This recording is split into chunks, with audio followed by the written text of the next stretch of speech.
moi, mon rayon, c'est vrai que c'est l'océan, la mer. Donc voilà, c'était important pour moi. Ça faisait 4-5 ans qu'on y pensait, qu'on voulait faire un calendrier de saisonnalité marine. Parce que j'ai beaucoup de clients qui me le demandent, ils savent jamais quoi acheter, à quelle saison, comment le préparer, et puis aussi pour continuer nos combats sur la ressource. Voilà, plus le consommateur ira dans le bon sens, moins les espèces fragilisées seront pêchées en pleine période de reproduction. Donc voilà pourquoi le but de cet ouvrage. C'était une évidence, tout simplement parce qu'on a une histoire qui est très comparable en fait, que ce soit l'aquarium avec son histoire familiale sur plusieurs générations, et l'histoire aussi de Christopher qui lui aussi a une histoire familiale dans son domaine magnifique qui est la grande cuisine. Et puis le même sens aussi de valeurs et d'éthique, c'est-à-dire ce souci de préservation des milieux. Nous, c'est toute notre vocation ici à l'Aquarium La Rochelle de sensibiliser 800 000 visiteurs par an sur la fragilité des écosystèmes, notamment marins. Aussi, voilà, faire certifier nos informations. Parce que ils sont très très bien placés, ils soignent beaucoup d'animaux marins, ils en font naître aussi pour réimplanter, et puis ils ont des très belles équipes de scientifiques. L'être humain a créé le poisson noble et le poisson pas noble, donc les plus en danger ça va être ce qu'on dit le poisson noble. Pour moi tous les produits sont nobles, alors ça va être le bar, ça va être le turbo, ça va être la sole, ça va être la dorade, donc voilà, donc comme je disais pendant le discours, il y a à peu près une quinzaine d'espèces qui est mangée dans le monde, alors qu'il y en a des centaines. Moi, je voudrais mettre à la carte des jolis tacos de ligne. Donc, ils ne sont pas pêchés parce qu'ils ne seront pas vendus.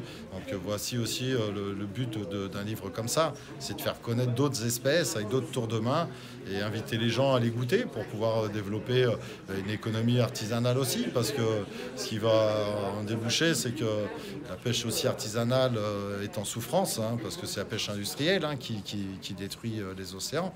Et ça peut leur permettre aussi peut-être, si un jour il y a un marché qui se développe, de pouvoir rebondir. Des poissons, des coquillages, des crustacés, des plantes marines et des légumes marins.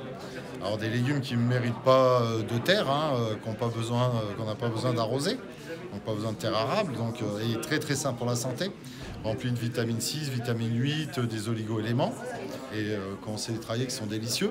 Donc le livre se compose de cette façon, on commence printemps, été, automne, hiver. Et qu'est-ce qu'on doit acheter, qu'est-ce qu'on peut trouver sur chaque saison.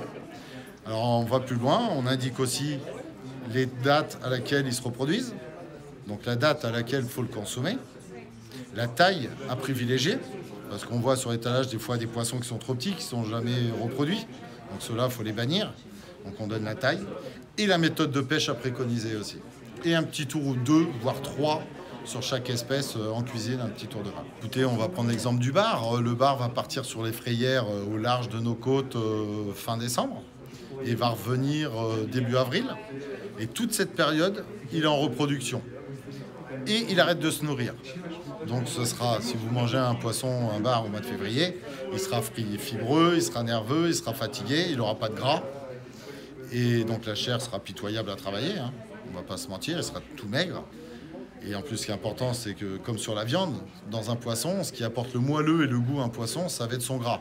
En fait, c'est un respect que j'ai tout simplement de la nature et de l'océan, parce que je pratique la cuisine marine, parce que ma passion, c'est la pêche, parce que j'ai été élevé, mes jeux, c'était le surf, le bodyboard, j'ai toujours été très attiré par l'océan. Et quand je vois son état, un exemple, on est passé dans le sud de 60 millions de naissances de sardines à 20 millions. À cause des microparticules de plastique. En période de reproduction du bar, l'eau prend 1 degré de plus, toute naissance sera des femelles. 2 degrés de plus, il n'y aura plus de ponte du tout. Stérilisation. Donc qu'est-ce qu'on va manger? Des poissons d'élevage qu'on pourrait comparer à un poulet de batterie, piqué aux médicaments, où on fait un adulte en 4 ans, puis après on va s'étonner qu'il y a des cancers qui arrivent. Et alors, on n'aurait pas la solution. On ne pourrait pas sauver. C'est comme ça, mais on a encore les moyens. Donc voilà pourquoi le travail d'1 an pour sortir ce livre-là.